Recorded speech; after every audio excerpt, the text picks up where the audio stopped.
Chairman, you would have to go back and examine the radio interview where Mokateri made an allegation that I was in a process with, and by the way, his allegation is completely mirrored by what Cedric Nkabindi said. But his fake docket, which he had opened against me, alleged that I sat in a house in Bedford View with the DA, an AfriForum, and Robert McBride and others, and we talked about overthrowing the government.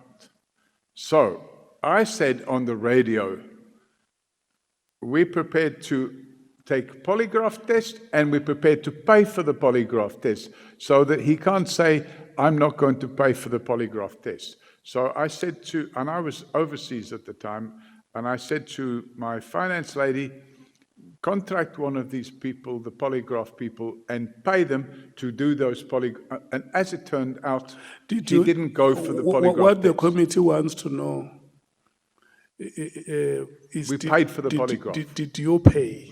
Not me, the company, the Forensics for Justice paid. Is your company? It's the non-profit company. Is it your company? It's not owned by me. If a non-profit company you have but trusted, I was the founder. Are you involved in that company? Yes, I'm the founder of that entity.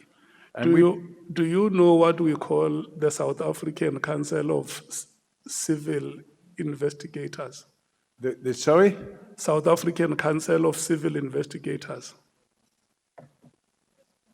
I don't know. South African Council of Civil Investigators. I don't know about that. And you are not registered. It's a professional body of people who do the kind of work that you claim to do. Are you registered with them? Never heard of them. You never heard of them? No, Chair. Okay. And then maybe the last question that I may ask you, which members would somehow have asked you. If you take a collage of the text messages that you have sent to either General Patani, to Nkabinde, to Mashuga, and so on and so forth. And you look at how you threatened or intimidated them. Doesn't that remind you about what the apartheid authorities did to black people in this country? Chairman, I don't think so. And if you take this collage in isolation to everything else that's going on at the time, which includes the massive breaches of my constitutional rights, if you put the whole thing together, you can't just look at something in isolation. But certainly, if you want to temper that, Chairman, you must look at, for example, the work that I've done in developing tourism in Soweto. You must look, for example, at the work I've done in developing business opportunities. No, you are speaking in mitigation. Not in mitigation. Let's put aside the you have to look at mitigation everything and together. look at the collage of the statements that you make against black people. For instance, it's you here. You want our sympathy when you tell us that. Pardon me? I say you want our sympathy when you tell us that you were arrested in a plane, the manner in which you were arrested, isn't it? Chairman, I don't want your sympathy. No. We are human beings. Even if you don't want our sympathy, out of our humanity and generosity, we can sympathize with you like we sympathized in many occasions when you were in discomfort.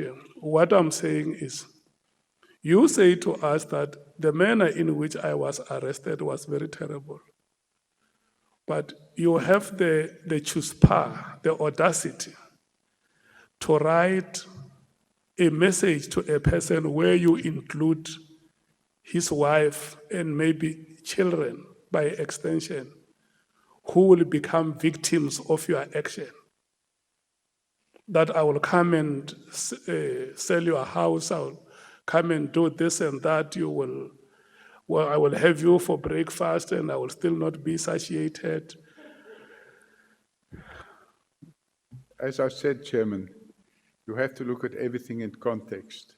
I don't deny some of these messages, but when you look at what happened that led to me sending such messages and what triggered that, you start to realize that actually those messages were lightweight compared to what those people did to me and my family.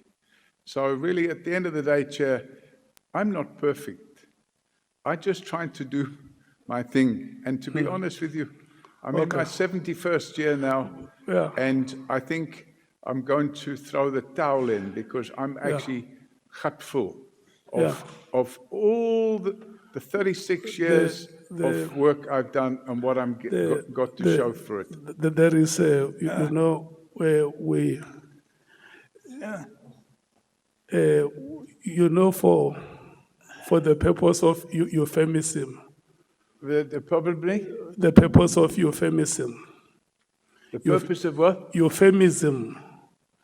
My family. Yeah, euphemism. When you say certain things in a better way, have you ever heard of what we call paternalistic herrenfolkism? Paternalistic what? Herrenfolkism. I don't know that other word, sorry. You know the Herrenvolk.